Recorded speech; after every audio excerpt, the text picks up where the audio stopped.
everybody, welcome to Ask Dana. Today Deb has a question with regards to probiotics. Let's get into her question right now as it relates to allergies. My question is a follow-up to your comment about probiotics. How is it that it works that probiotics know how to diversify? How do a handful of strains know what other strains to produce or diversify? And what's helpful for my situation? Do some probiotics create other strains different, for instance, for them what you bought, or does it depend on what I buy? Let's break some of that down first. So probiotics don't necessarily know consciously what they are going to be creating in your body. This isn't, they're probably working more on instinct than something like that. So we're not going to, attribute that to them overly to too much of an extent.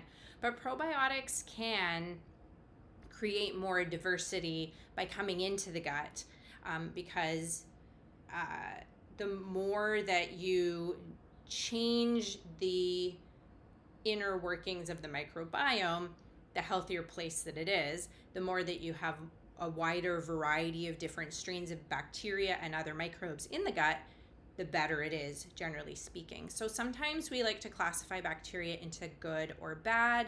Sometimes we simplify things that way. But all of the science comes down to the idea that more types is better than fewer types.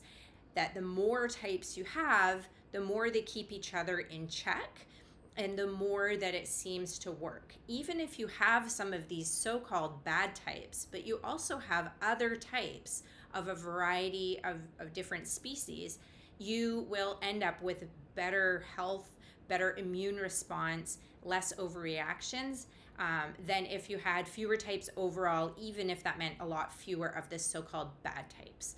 So I hope that that's helpful as a first piece. So let me clarify that probiotics don't necessarily know how to diversify your gut, but if you take types that are extremely different from other types that you've already introduced in there or that you know are in there based on some kind of test like a biome or a viome or other kind of the GI map kind of test that tells you what's going on in your gut.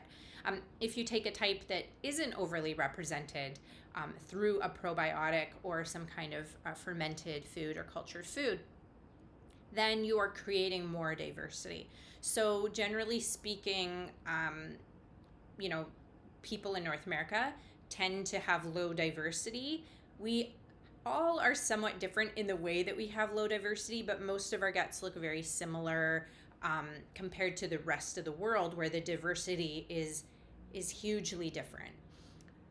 So if you take something that's spore forming or you take a yeast-based probiotic, when you've been primarily taking lactobacillus or bifidobacterium probiotics, that's already going to be creating a lot more diversity in the gut.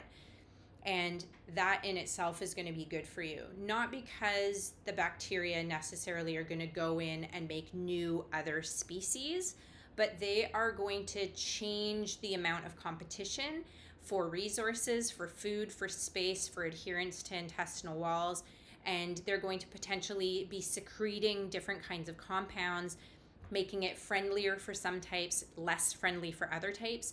And through that chain reaction, that is how it creates a different environment, and therefore different types of species tend to flourish.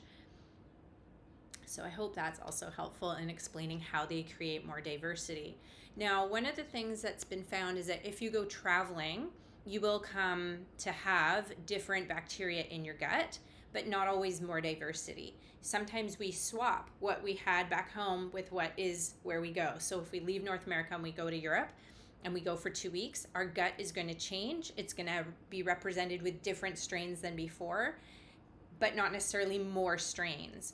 If you take a probiotic that has the capacity to adhere to the intestinal lining and therefore to modify and not just be transient, then you go traveling abroad what's really interesting in at least one study is that you are able to maintain more of what you had when you went, and then you're able to add to it from the strains that you were exposed to. So then you're getting more diversity overall. Now, it's really healthy to have a changing gut environment with changing microbes and not to always have it be static. It's static when we eat the same food or the same types of food all the time. And in North America, our diet's made up of 4 major crops like corn, soy, rice, and wheat. I don't eat wheat, so I forgot about wheat.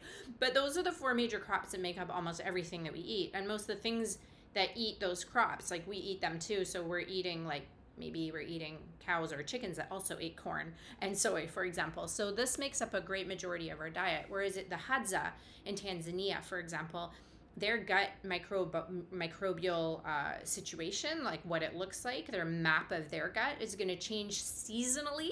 With the change in seasons, they change everything that they eat, and their whole microbiome shifts. This could be a lot healthier because they don't have the modern diseases that we have. And traditionally, we would be eating seasonally, and our gut would change with every season.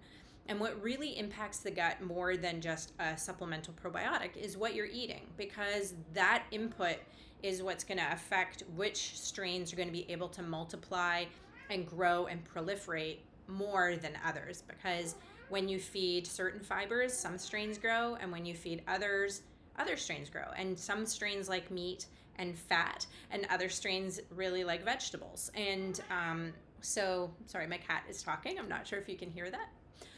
But this is all part of how we can diversify our guts, is focusing on changing things up. We're not just relying on the probiotics to do it. We're thinking about how we're eating. We're eating a variety of foods. We're eating seasonally. We're changing it up. And the bacteria in our guts don't just eat the food that we eat. They eat all of the different phytochemicals. So if you eat a rainbow, that's part of why eating a rainbow is really helpful, because all those different phytochemicals feed a wide variety of different bacteria. And sometimes the phytochemicals can really have an impact on your gut and how it's responding to food. So, for example, apigenin, which is found in things like chamomile tea or in grapefruit, has been found to feed bacteria that help us to stay slim because they're not very calorie efficient. So eating more foods with apigenin might be a technique that you could use if you wanted to modify your gut to be more lean.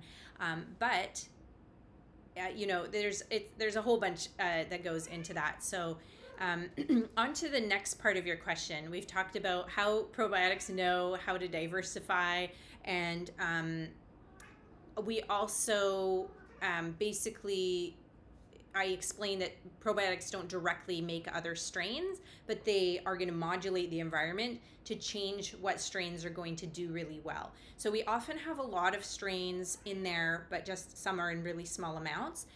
So for example, if you take lactobacilli, which are lactic acid makers, Lactobacillus acidophilus makes acid, it makes lactic acid. So if you take something like that lactic acid that they make is going to modify the pH of the environment, and it's going to make it friendlier for some types of microbes and less friendly for others. So for example, yeast don't like a very acidic environment.